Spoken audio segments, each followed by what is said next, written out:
오늘 우리에게 주신 말씀은 고린도전서 15장 3절 4절 말씀입니다.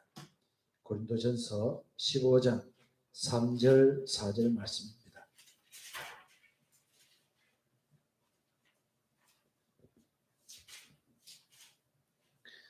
이제 제가 말씀 읽어드리고 배 목사님 나오셔서 하나님 말씀을 대언해 주시겠습니다. 이 말씀을 다 같이 고린도전서 15장 3절 4절 말씀을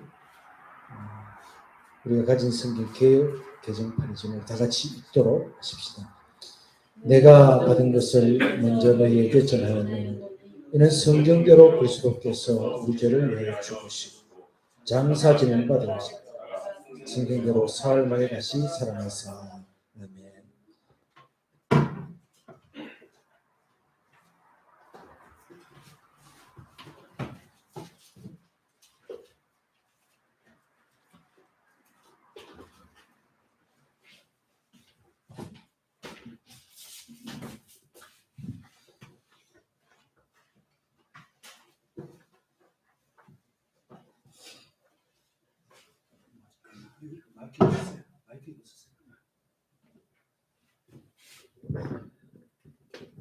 우리 목사님이 늘 하시던 대로 하시면 되는데 오늘은 목사님이 전하는 말씀은 주식입니다. 주식.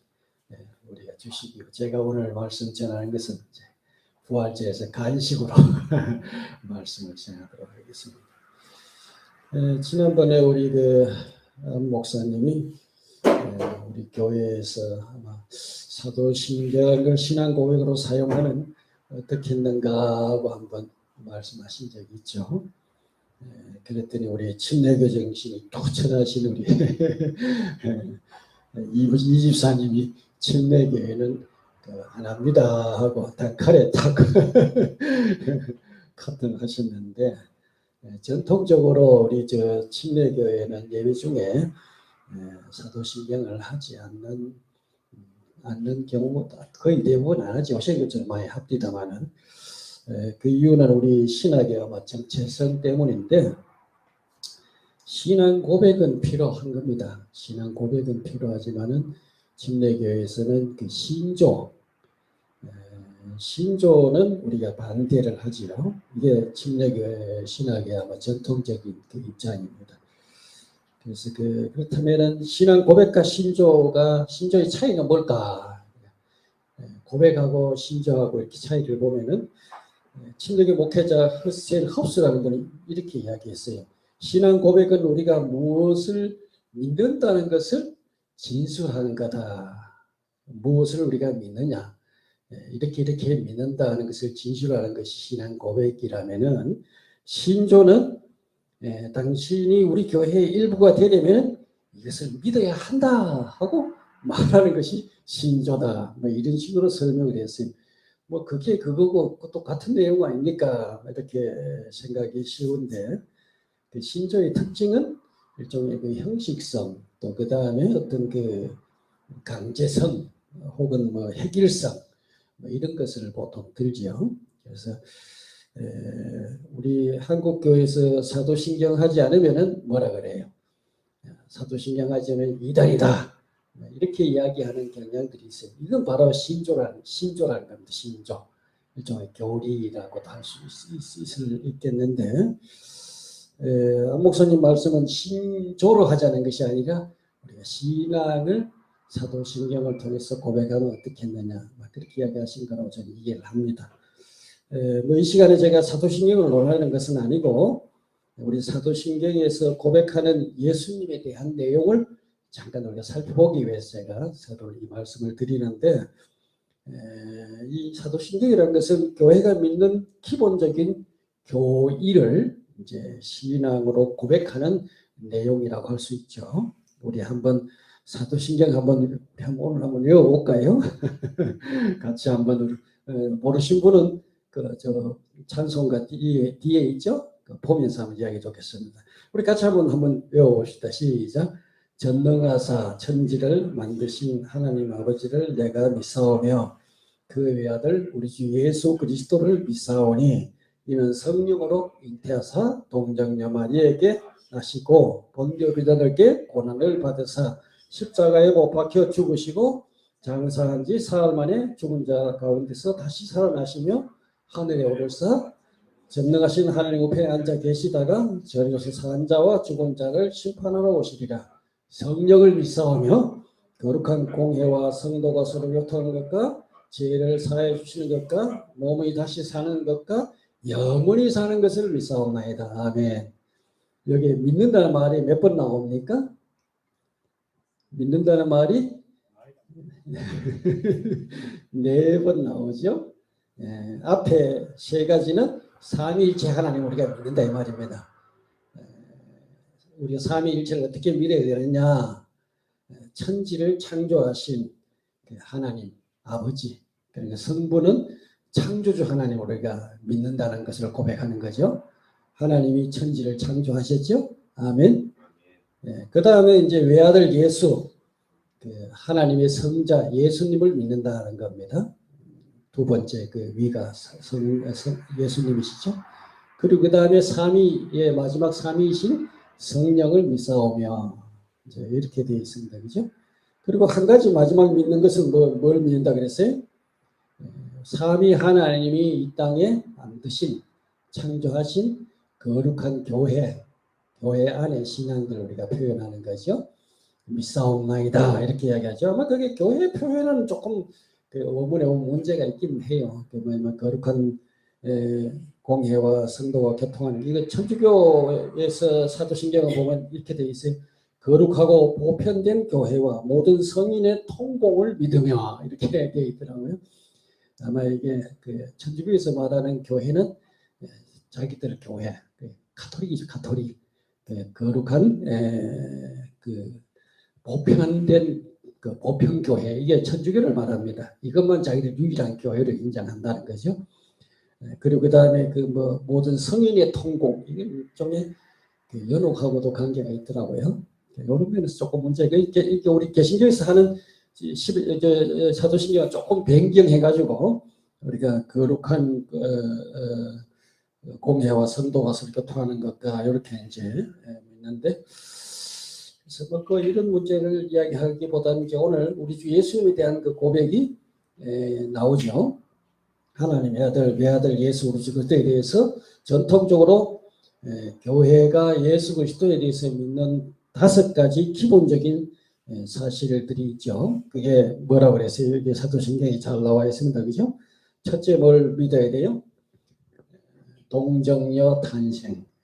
하나님의 아들 예수 그리스도가 성령으로 잉태하사 동정녀 마리아에게 나게 하시며 우리가 예수님이 동정녀 탄생하신 것 이거 믿어야 됩니다. 그죠?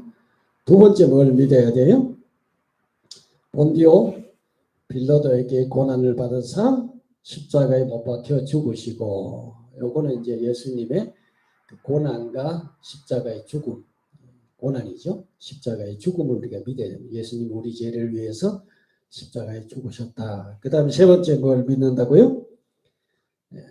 장사한 지 사흘 만에 죽은 자 가운데서 다시 살아나셨다는 걸 우리가 믿어야 됩니다. 예수님의 부활입니다. 오늘 우리 부활절 이 부활을 믿죠. 그 다음에 또 뭘 믿는다 그랬어요? 하늘에 오르사 전능하신 하나님 우편에 앉아 계시다가 이것은 예수님의 성천과 성기 하늘로 오르시고 하나님 우편에 앉으셨다. 성천과 성기를 우리가 믿어야 됩니다. 그죠? 그 다음에 마지막은 또 뭘 믿어야 된다 그랬어요? 저리로서 산자와 죽은 자를 심판하러 오시리라. 이거 뭡니까? 재림이죠. 재림.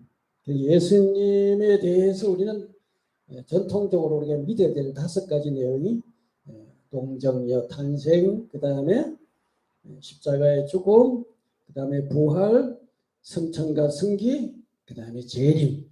이게 예수님에 대한 우리 기본적인 5가지 사실. 이 사실을 우리가 믿어야 돼요. 그죠? 그래서 우리가 오늘 이 중에서 십자가의 죽음과 부활은 바로 그 복음의 핵심을 이루는 부분이 바로 십자가의 죽음과 부활입니다. 고린전서 오늘 3장 4절 3, 4절 말씀을 읽었죠. 내가 받은 것을 먼저 너에게 전하여노니 이는 성경대로 그리스도께서 우리 죄를 위하여 죽으시고 장사 지낸 바 되었다가 성경대로 다시 살아나셨다. 아멘. 이게 우리가 복음의 가장 중요한 핵심적인 내용이죠. 고린도서 15장의 내용을 이거 부활장이라고 이야기했는데 제가 여러 번 우리 교회에서도 설교했어요. 지난번 가르칠 때도 제가 매일 가르쳤는데 그래서 다른 부분을 이야기하려고 하다가 우리가 다시 한번 환기시키는 마음으로 이 내용을 지난번 말씀을 하셨지만 반복해서 이야기를 나누도록 하겠습니다. 우리가 하나님 말씀을 늘 또 새로 듣고 또 들어야 됩니다. 아멘. 그래서 우리가 성경 66권 제쳐놓고 들을 말씀이 또 뭐 있겠습니까? 또 늘 같은 말씀이라도 또 들어야 돼요. 첫째, 예수님의 부활은 성경대로 이루어진 사건이고 증인들이 있는 역사적인 사실이다. 이게 바로 오늘 본문의 이야기입니다. 예수님의 부활은 어떤 사건이라고요? 성경대로 이루어진 사건이고 그 다음에 증인들이 실제로 있는 역사적인 사건이다. 이 두 가지가 굉장히 중요합니다. 그리스도의 부활에서 우리가 강조해야 될 것이 바로 성경대로입니다. 아멘. 성경대로. 신약은 구약의 성취예요. 신약 성서라는 것은 구약이 바로 성취된 것이 신약이고 구약은 그럼 뭐냐? 구약은 신약으로 완성이 됩니다. 아멘. 구약은 신약이 없으면은 답이 없어요. 신구약 관계나 이런 관계죠. 그래서 사도들은 예수님의 부활을 직접 눈으로 목격한 사람들이죠. 그죠? 예수님의 부활을 목격했던. 그래서 우리가 사도들을 증인이라고 부릅니다. 뭐라고 불러요?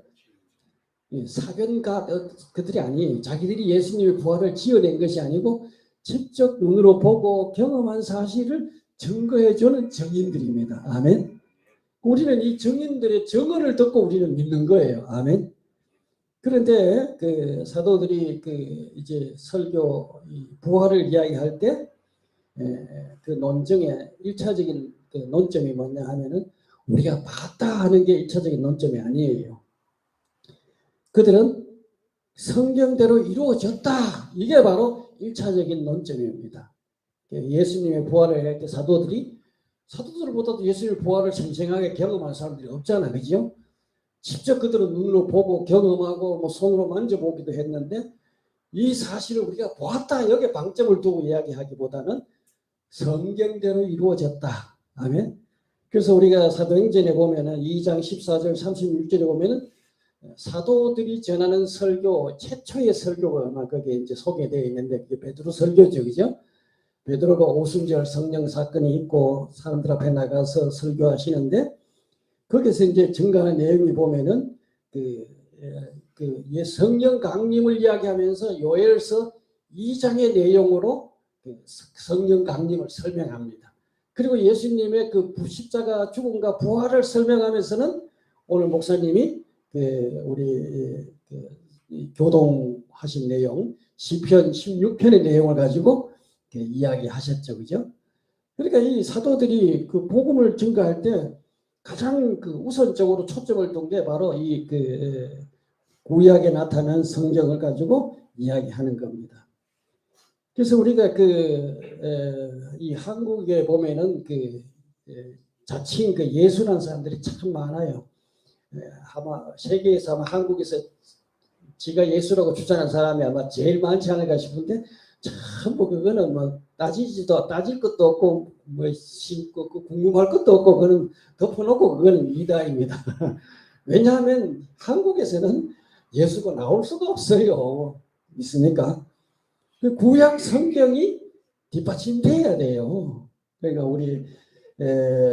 우리 교회에서는 안 목사님이 성경을 차근차근 우리 구약에서부터 통으로 얼마나 잘 가르치는지 모릅니다. 아멘. 이게 참 복이에요. 예.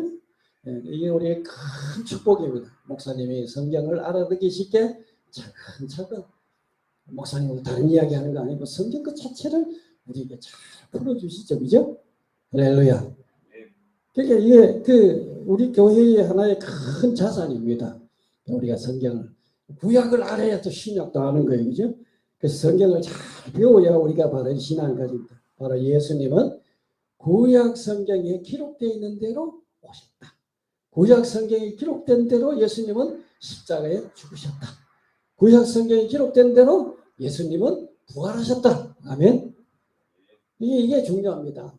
성경대로 이루어졌다 하는 것. 그리고 그 다음에 예수의 부활은 성경대로 이루어졌을 뿐만 아니라 역사적인 사건입니다. 허황된 이야기가 아니고 지어낸 이야기가 아니고 직접 눈으로 목격한 증인들이 있는 부활이라는 겁니다. 예수님의 부활은 한두 사람이 본 게 아니에요. 여러 명이 보았죠. 오늘 그 본문 제가 읽어보면 좋습니다. 한번 읽어볼까요? 그 다음에 이제 5절부터 읽어보시죠. 시작. 게바에게 보이시고 후에 12 제자에게와 그 후에 500의 행적에 일시에 보이시나니 그 중에 지금까지 대다수는 살아있고 어떤 데는 잠들었으며 그 후에 야고보에게 보이셨으며 그 후에 모든 사도에게와 맨 나중에 만삭되지 못하여 난 자 같은 내게도 보이셨느니라. 할렐루야. 이렇게 부활의 증인들이 있다는 겁니다. 우리가 은밀하게 일어난 사건이 아니에요. 아무도 몰래 몇 사람이 은밀하게 우리만 보았는데 예수님이 이렇게 살아나신 게 아니에요. 증인들이 너무 많습니다. 예를 하나 제가 들어보겠습니다. 하나님께서 구약 성경 우리 지난번 목사를 통해서 출애굽기하고 다 배웠죠. 그게 보면은 하나님이 십계명을 주실 때 어떻게 주셨어요? 하나님이 모세만 따로 딱 불러가지고 하나님이 모세에게 별도로 이건 가장 중요한 말씀이니까 십계명 내가 너한테 기록해 줄게 하고 하나님 주셨으면 우리가 그게 모세의 말인지 하나님 말인지 잘 모를 거예요. 하나님께서 어떻게 하셨어요? 공개적으로. 하나님이 시내 광야에 시내 산이 있고 시내 광야 앞에 이스라엘 백성들이 다 보는 앞에서 하나님이 어디로 강림하셨어요? 시내 산으로 강림하셨습니다. 하나님이 시내 산으로 싹 내려오셨어요. 내려오실 때 어마어마한 광경을 막 산 전체가 막 불타는 것처럼 불이 타고 그지요? 천둥 소리 들리고 그 다음에 막 나팔 소리 들리고 이 밑에 있는 사람들이 기절할 정도로 하나님이 어마어마한 모습으로 하나님이 그곳으로 강림하셨습니다. 아멘. 그리고 하나님께서 모세를 부르시고 모세에게 하나님이 그 계명을 전달해 주신 거예요. 아멘. 그러니까 이건 누가 봐도 이 십계명은 모세가 우리에게 주신 모세의 말이 아니고 누구 말씀이에요? 하나님의 말씀이다. 알 수 있도록 하나님이 그렇게 주셨습니다. 하나님이 비밀스럽게 무슨 은밀하게 주시는 것이 아니에요. 하나님이 공개적으로 하나님의 말씀을 주셨습니다. 마찬가지로 예수님의 부활도 똑같아요. 예수님의 부활도 예수님께서 은밀하게 몇 사람만 내 살아났다 봤지? 너 가서 증거해라 이렇게 하신 것이 아니에요. 예수님께서 많은 사람들이 볼 수 있게 주님이 이 땅에 살아나시고 예수님이 살아나셔가지고 바로 하늘로 슝 하고 올라갈 수도 있는데 가시지 않고 얼마나 계셨어요? 40일 동안 땅에 계시는 실시로 나타나가지고 예수님이 부활하신 것을 친히 보여주셔서 제자들에게 야 먹을 거 없느냐 뭐 떡 가지고 오늘 해가 같이 나눠 드시는 모습도 보여주시고 믿지 못하는 사람에게 한번 손 만져봐라 하기도 하시고 예수님이 그런 모습들로 친히 보여주셨어요. 그러니까 우리는 지금 예수님의 부활을 안 봐도 우리는 증인들을 통해서 주신 말씀으로 충분합니다. 아멘. 이걸 우리는 믿어야 돼요. 많은 사람들이 그렇게 이야기해. 예수님 한 번 봤으면 좋겠다. 하나님 한 번만 딱 봤으면 좋겠다. 이런 말들 하는데 우리가 필요 없습니다. 이미 증인들을 통해서 충분하게 주님을 믿을 수 있도록 우리에게 다 이미 증인을 통해서 보여주셨어요. 아멘. 확인시켜 주셨어요. 예수님 부활한 걸 우리는 의심할 수 없을 만큼 충분한 근거를 주셨습니다. 그걸 우리는 만족합니다. 그래서 예수님께서 그 부활의 증인들에게 보여주신 그 가운데 가장 인상적인 가운데 하나가 도마에게 보여주신 모습입니다. 요한은 도마에게 초점을 맞추었어요.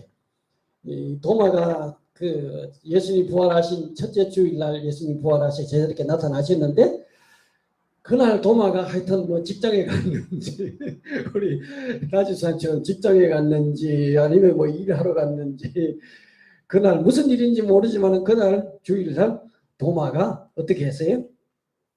출석하지를 못했어요. 안타까운 일이지. 예수님이 첫 번째 부활해가 나타나신 주일날 주님이 오시는 날에 도마가 빠졌습니다. 하필 그날. 그러니까 도마가 이제 빠지고 나니까 제자들이 부활하신 예수님을 그날 만나고 나니까 너무 기쁘지 않겠습니까? 야, 그러니까 이제 빠진 다른 사람도 이야기할 때 없고 빠진 도마에게 쫓아가가지고 베드로도 쫓아가서 이야기하고 요한도 쫓아가서 이야기하고 안드레도 쫓아가서 이야기하고 야야야 예수님 살아나셨어. 예수님 부활하셨어. 우리가 보았어. 예수님 우리에게 찾아오셨어. 우리에게 말씀하셨어. 예수님 우리가 다 확인했어. 뭐 이 사람 저 사람 다 예수님 부활하신 이야기를 막 너무 감격스러워가지고 그렇지 않겠습니까? 예수님 우리가 부활하신 주님 만났으면 뭐 요사이 신앙생활 하다가 뭐 이상한 꿈만 할 거도 막 이게 막 대단한 것처럼 막 이야기하는데 예수님 직접 만났으니까 얼마나 놀랐겠습니까? 그러니까 이 오로지 한 사람 보지 못한 도마에게 집중적으로 나머지 사람들이 가서 보았다 이야기하니까 도마가 뭐라 그러냐? 무슨 말 이야기하느냐? 죽은 사람이 어떻게 살아나냐? 너가 잘못 봤겠지. 내가 그분 손가락 못 박히는 것도 다 봤고 옆구리 찢기는 것도 다 봤는데 예수님께서 그 손가락에 그거 내가 확인하지 않고 찌링 자고 확인하지 않고 나는 못 믿는다. 도마가 이것도 은혜가 돼요. 도마가 이런 이야기 안 했으면 우리가 그 직접 그런 경험 못 했을 텐데 그죠? 그랬더니 그 다음 주일날 예수님이 나타났습니다. 그날은 도마가 어떻게 했어요? 빠지지 않고 참석을 했어요. 야, 다른 사람은 그 전날 가가 뭐 은혜를 엄청 받았다고 막 이야기하니까 나는 이번엔 빠지면 안 되겠다 싶어서 막 돌아왔습니다. 돌아온 도마에게 주님이 또 나타나셨습니다. 할렐루야. 나타나셔서 도마에게 주님이 직접 도마에게 말씀하십니다. 도마야, 이리 와서 내 이 그 못자국에 네가 한번 손을 놔 봐라. 그리고 옆구리를 보여주면서 네가 한번 만져봐라. 이야, 주님이 얼마나 참 이 사랑과 은혜가 넘치는 분입니까? 의심하는 도마에게 내 같아서면 이렇게 이야기했어요. 좀 용서하고 들어서 이제 목사가 이런 이야기 해도 이 자식아 제가 지금 점잖게 이야기하는 겁니다. 병신 같은 자식. 내가 그렇게 하겠는데 못 믿느냐? 제자들이 그때 당신 이야기하니까 못 믿냐? 뭐 주님 책망이죠. 아니 도마야, 네가 와서 좀 만져봐라. 네 못 믿다고 했지 만져봐라. 도마가 만졌을까요? 안 만졌을까요? 모르겠어요. 만졌는지 안 만졌는지 성경에는 기록 안 되어 있습니다. 그 순간 도마가 어떻게 했어요? 무릎을 착 꿇고 뭐라고 이야기했어요? 주는 그리스도시요. 주는 나의 하나님, 나의 주님을, 나의 하나님이라고 했습니까? 그러니까 하나님으로 고백했어요. 주님은 바로 사람이 아니라는 겁니다. 사람은 사람인데 하나님이시라는 겁니다. 아멘. 위대한 신앙 고백. 그러니까 요한은 이 사실을 가져와 가지고 예수가 바로 그 신적인 권위 하나님이신 것을 하나님의 아들인 것을 증거한 겁니다. 아멘. 자, 이 사실을 다른 분이 지난번 제가 설명을 드렸습니다. 여호와라는 이름을 가지고 설명을 참 축복이 되더라고요. 여호와라는 이름은 사실 야훼인지 여호와인지 우리 정확하게 모릅니다, 그죠? 철자 자음만 히브리어 자음만 남아 있죠, 그죠? 자음만 남아 있는데 그게 이제 요트해 그다음에 해입니다. 근데 다 뜻이 있어요. 요트는 손이란 뜻이고 해는 창문 보다. 그다음에 나오는 게 이제 못입니다, 그죠? 그러니까 이제 그 조합을 보면 앞에 조합을 보면은 손을 보라, 못을 보라 이런 뜻이 된대요. 그게 바로 예수님이 사실 그분이 예수님 바로 손을 보여주면 손을 만져보라 이게 바로 내가 바로 여호와 바로 그분이라는 겁니다. 아멘. 어마어마한 이야기를 한 거죠. 그러니까 도마는 즉시 알아봤어요. 그 사이에 하나님이라 고백한 겁니다. 아멘. 그래서 이처럼 우리가 부활을 믿지 못하겠으면 예수님의 손을 보면 됩니다. 아멘. 살아나신 그분의 손에 있는 그 손자국, 그 못자국, 예수님의 상처 자국을 보시면 그분이 바로 부활하신 주님이라는 것을 알 수 있다. 할렐루야. 자, 이렇게 예수님의 부활은 성경대로 이루어진 사건이고, 그 다음에 중요한 것은 실제로 증인들이 있는 역사적인 사건. 이 사실을 우리가 믿지 않으면 안 됩니다. 아멘. 다음 두 번째 이제 바울이 이제 증거하는 내용 이제 보면은 예수 이 부활을 부정하면은 기독교는 성립되지 않는다 하고 이제 12절부터 쭉 19절까지 증거하고 있죠. 그죠? 우리 12절부터 한번 읽어볼까요? 자, 시작. 그리스도께서 죽은 자 가운데서 다시 살아나셨다 전파되었거늘 너희 중에 어떤 사람들은 어찌하여 죽은 자 가운데 부활이 없다 하느냐. 만일 죽은 자의 부활이 없으면 그리스도는 다시 살지 못하셨으리라. 그리스도께서 만일 다시 살아나지 못하셨다면 우리가 전파하는 것도 헛것이요 또 너희 믿음도 헛것이며 또 우리가 하나님의 거짓 증인으로 발견되리라. 우리가 하나님이 그리스도를 다시 살리셨다고 증언하였습니다. 만일 죽은 자가 다시 살아나는 게 없으면 하나님의 그리스도를 다시 살리지 아니하시리라. 만일 죽은 자가 다시 살아나는 일이 없었으면 그리스도 다시 살아나는 일이 없었을 터이요. 그리스도께 다시 살아나신 일이 없었으면 너희 믿음도 헛되고 너희가 자신이 죄 가운데 있을 것이요. 그랬죠? 또한 그리스도 안에서 잠자는 자도 망하였느니라. 그 다음에 보면 19절에부터 더 재미있어요. 만일 그리스도 안에서 우리가 바라는 것이 다만 이생의 삶뿐이면은 모든 사람 가운데 우리가 더욱 불쌍한 자니라. 그러니까 이 기독교를 부정하면은 부활을 부정하면 기독교는 성립이 되지 않습니다. 그죠? 그 고린도 교회는 부활을 믿지 못하는 사람들이 좀 들어 있었어요. 왜냐하면 고린도는 헬라인들이거든요. 헬라인들은 그 영혼 불멸 사상을 가지고 있었습니다. 그들은 그 영혼은 죽지 않고 영혼이 산다고 생각을 했죠. 육체의 부활은 그들이 믿지 않았어요. 그러니까 육체가 다시 산다. 이걸 그들은 인정하지 못했습니다. 이들을 향해서 바울이 이제 이야기했죠. 육체의 부활을 믿지 못하는 사람들을 향해서 육체의 부활을 부정해버리면은 그야말로 기독교 자체가 무너집니다. 기독교는 이 예수님 부활 위에 세워진 종교거든요.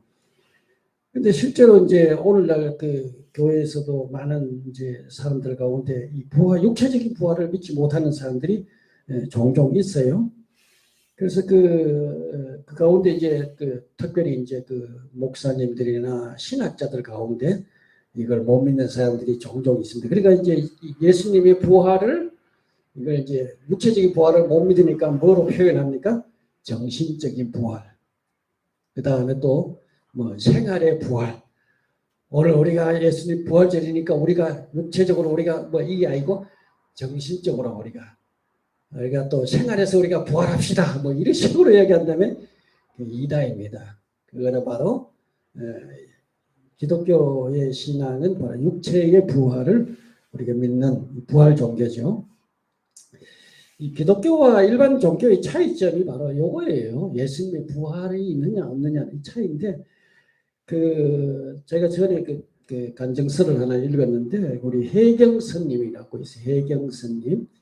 이 양반이 경대를 나오시고 굉장히 학생입니다. 학생인데 기독교를 개정해가지고 목사가 되겠다 전에 누가 책을 줘서 저도 한번 읽었는데 근데 이분이 한번 교도소에 수감이 돼가지고 교도소에 있으면서 깜빵에 있는 사람들, 우리 예수 믿는 사람들은 주로 성경 보고 이 불교인들은 주로 보면 뭐 불경 보죠.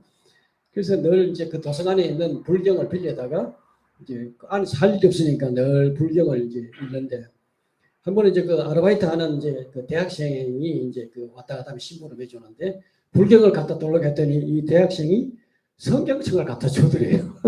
그래가지고 화가 나가지고 왜 내가 불경 갖다가 성경을 가지고 왔냐. 불경 다른 사람이 다 빌려가고 없어요. 그러니까 이 대학생이 무슨 이제 해경 스님 말이 무슨 소리 하느냐. 그 어려운 불경을 누가 다 빌려가서 본다는 거냐. 거짓말 하지 마라 그러니까 이 대학생 하는 이야기가 스님 성경도 많은 사람이 읽어요. 그 한번 읽어보세요 하고 던져놓고 가버렸어요. 그러니까 이제 혼자 있으니까 볼 게 없잖아요. 심심하니까 성경을 이제 펼쳐가 봤는데 이 양반이 바로 그 누가복음 7장 11절 이하의 말씀을 읽으면서 이 양반이 개종하게 되는 아주 중요한 말씀을 발견한 겁니다. 그게 먼저 불교와 기독교의 확연한 차이점을 보여주는 한 사건이 나와요. 누가복음 7장 11절에 어떤 사건이 나옵니까? 예수님이 나인이라는 성에 이르렀을 때 그 장례 행렬이 지금 다가오고 있었습니다. 그 누가 죽었어요? 한 가부가 있었는데 가부의 외아들이 죽었어요. 한번 생각해 보세요. 그 남편 잃고 자식 하나 키웠는데 오로지 그 자식만 바라보고 키웠는데 그 자식이 죽어버렸어요. 가슴을 치고 통곡하고 얼마나 애석해 하겠습니까? 그러니까 그 어머니가 그 장례 행렬 뒤에 따라오면서 애통하고 있는 그 모습, 예수님이 행렬을 멈추어 세웠습니다. 그리고 염려하지 말라고 말씀하시고 주님께서 그 청년을 향해서 청년아 일어나라고 말씀하셨습니다. 아멘. 그러니까 그 안에 있던 그 상에 안에 있던 청년이 벌떡 살아서 일어났습니다. 할렐루야. 예수님이 죽은 자를 살려주셨어요. 그리고 그 아이를 여인에게 돌려주셨다 하는 이야기가 누가복음 7장에 기록되어 있습니다. 근데 불경에도 보면 요거 비슷한 이야기가 나온대요. 불경에 어떤 이야기가 나오냐 하면은 어떤 한 가부가 자기의 외아들이 죽어가지고 그 가부가 얼마나 마음이 아프겠습니까? 그러니까 부처님을 찾아와가지고 석가죠. 부처님을 찾아와가지고 이 문제를 좀 해결해 달라고 막 이제 부처님 찾아가 이야기를 했어요. 그랬더니 부처님이 이야기하기를 네가 이 뭡니까 이 그릇 이거 뭐라 합니까 이걸 하여튼 뭐 이 그릇을 하나 가지고 동네를 돌아다니면서 지금까지 사람이 죽어보지 않은 집이 있으면 가서 쌀을 얻어다가 죽을 써서 먹어라 이렇게 이야기를 했대요. 그러니까 이 여인이 뭐 날듯이 이제 그러니까 이제 이 자식이 이제 해결된다고 생각하고 아침부터 저녁까지 집집마다 돌아다니면서 사람이 죽지 않은 집을 찾아다니면서 쌀을 구해드렸는데 그 사람 죽지 않은 집이 있어요? 이 세상에 사람 죽지 않은 집이 아무도 없습니다. 쌀을 결국 구하지 못하고 어떻게 했어요? 저녁 때에 다시 부처님께 찾아왔어요. 그러니까 부처님이 쌀을 구했느냐? 없었습니다. 그랬더니 부처님이 하는 이야기가 한마디 한 이야기가 뭐냐면 사람은 다 죽는다. 사람은 다 죽는다. 이거 가르쳐 주더래요. 뭐 사람 어떻게 한다고요? 다 죽는다. 이게 불교입니다. 예수님은 어떻게 하셨어요? 죽은 자를 향해서 일어나라 하고 살려주셨습니다. 아멘. 이게 기독교와 불교의 차이점입니다.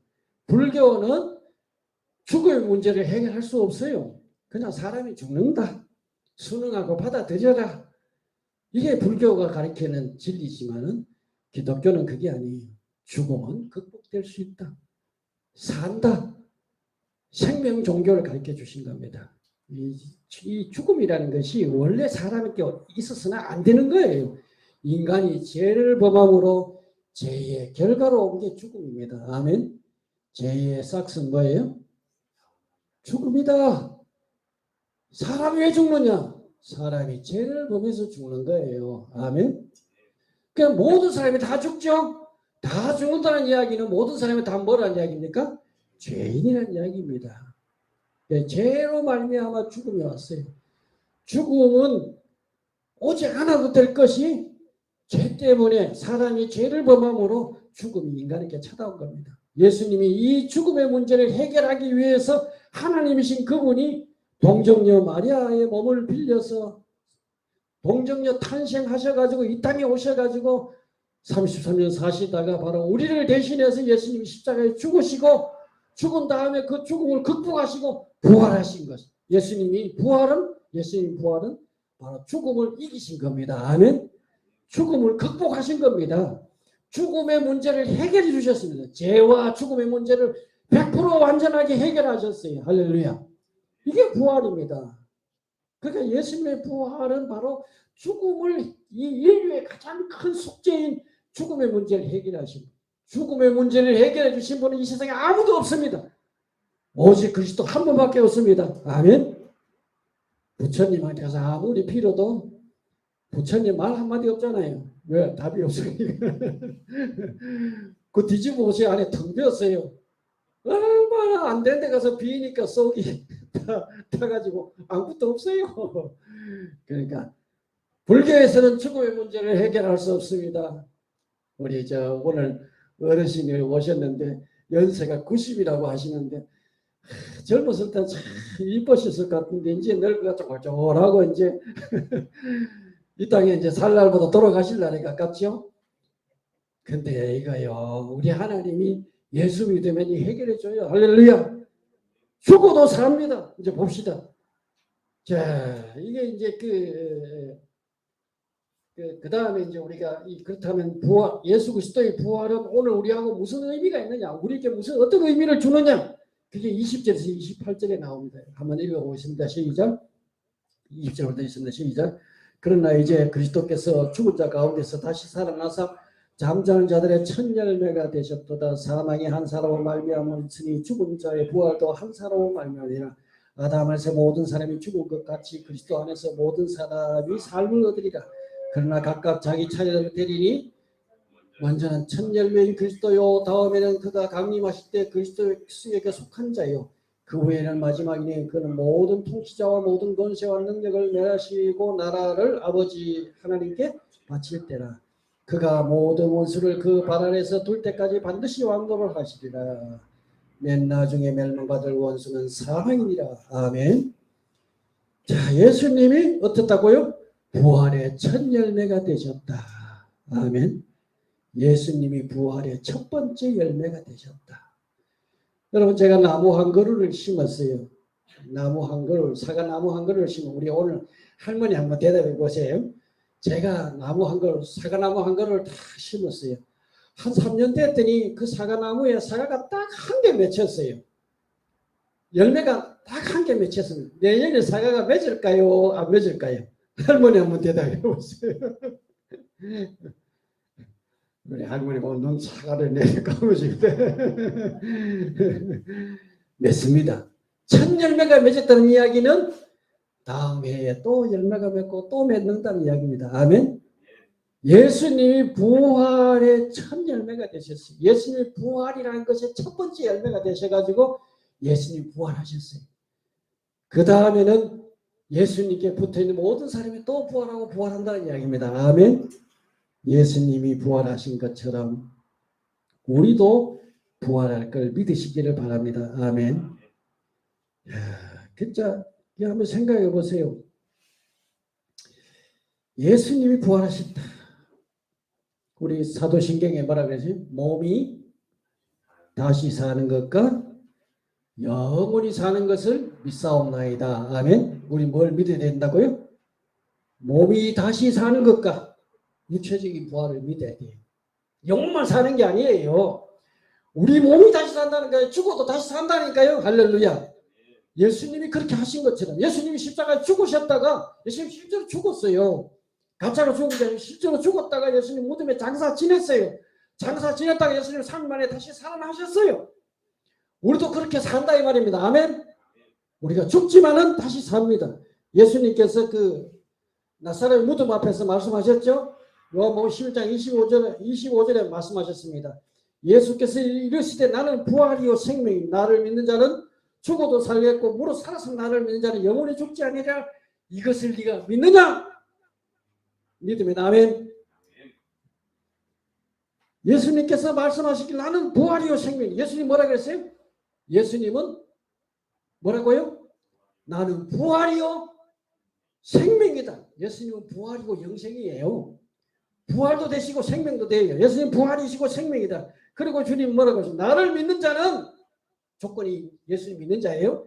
나를 믿는 자는 죽어도 살겠고, 죽어도 사는 게 뭐예요?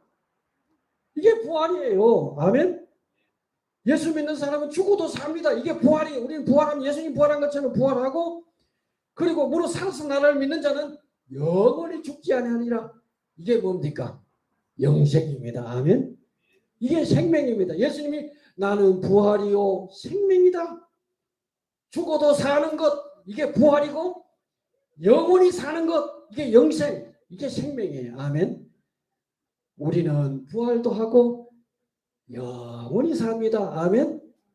영원히 몇 년이에요?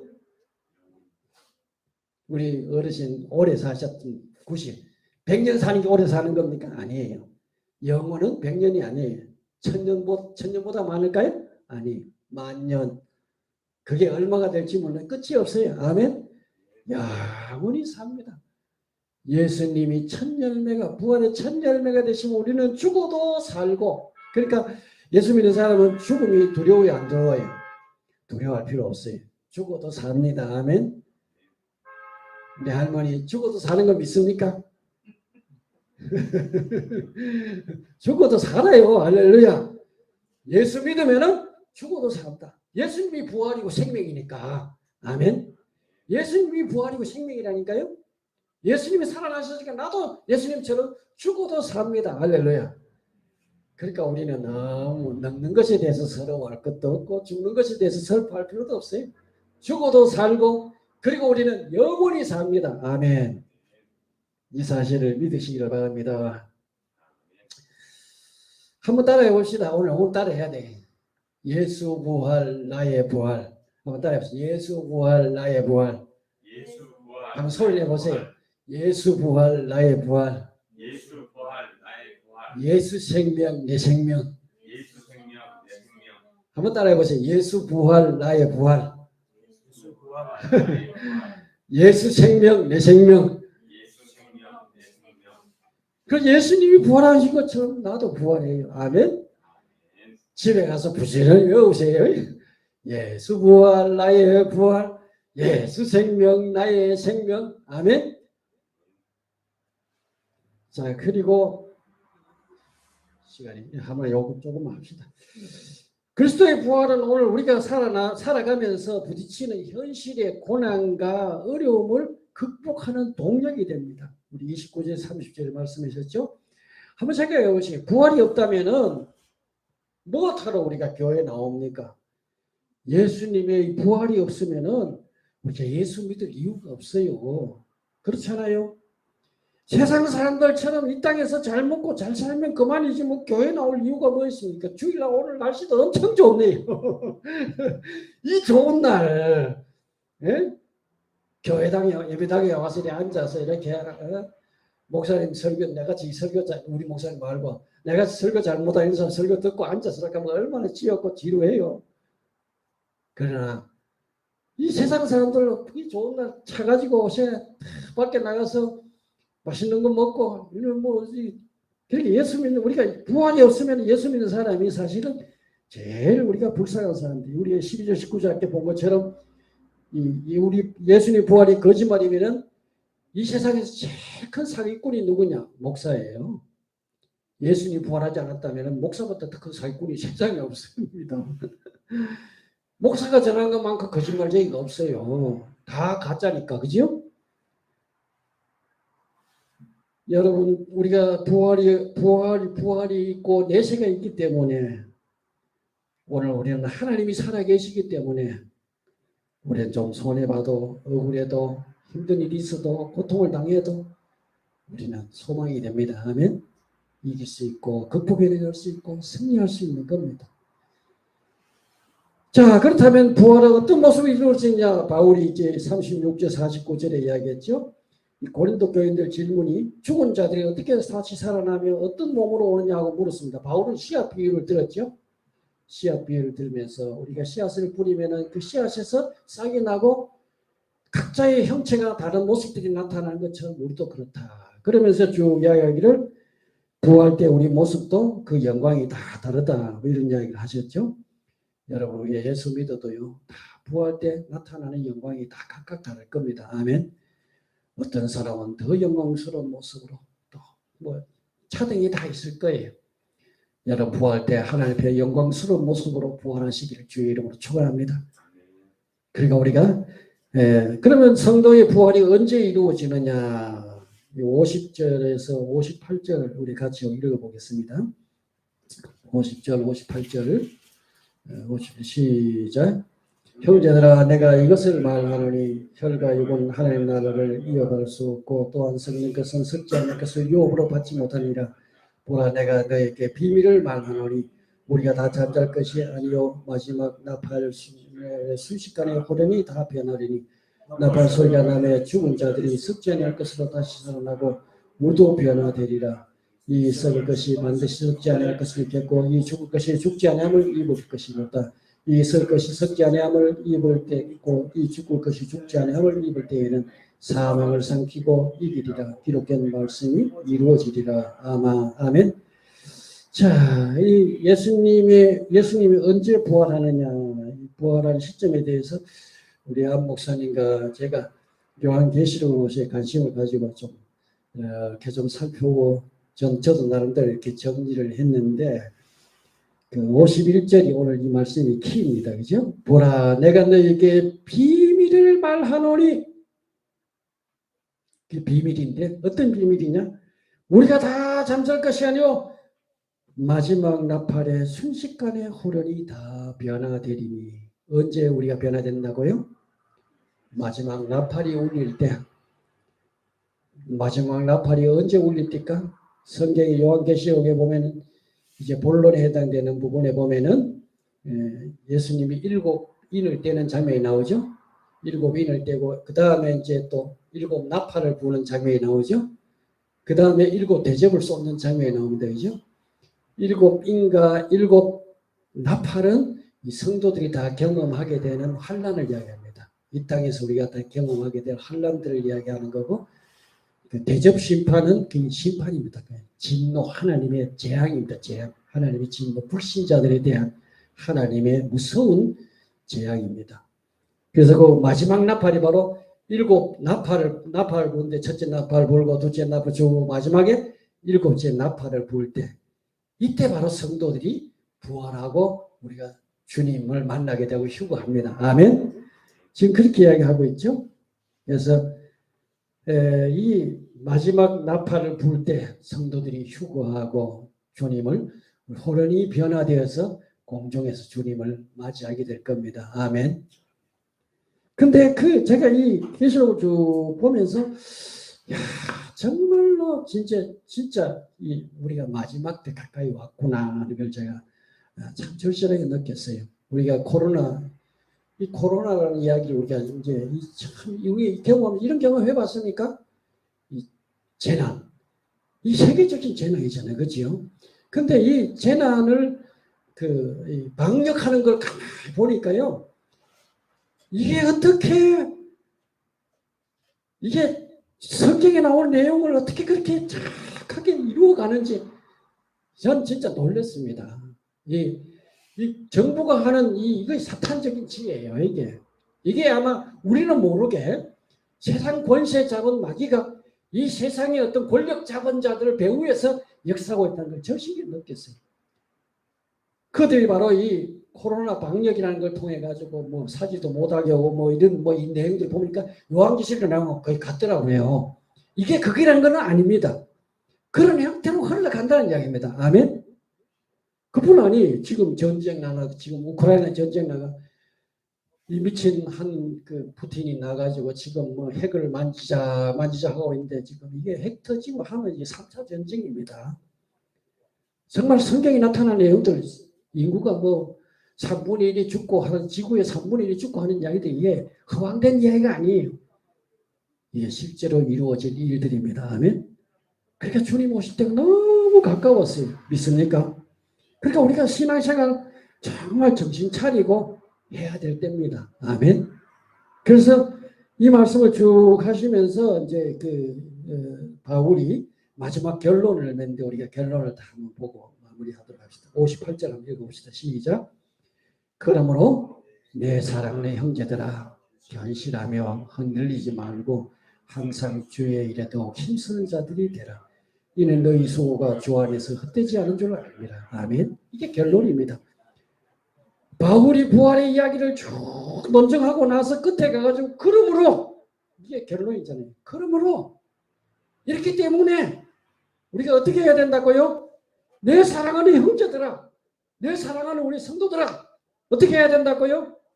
견실하며 흔들지 말고 심지가 견고해야 됩니다. 아멘. 흔들리지 말고 항상 주의 일에 더욱 어떻게 하라고요? 힘쓰는 자들이 되라. 아멘. 이는 너희 수고가 주 안에서 헛되지 않을 줄 알미라. 아멘.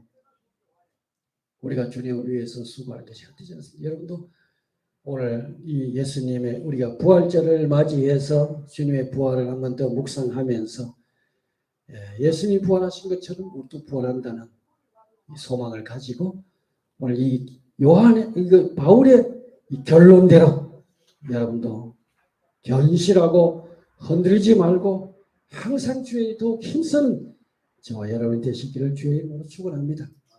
수고가 결코 헛되지 않을 줄로 믿습니다. 아멘.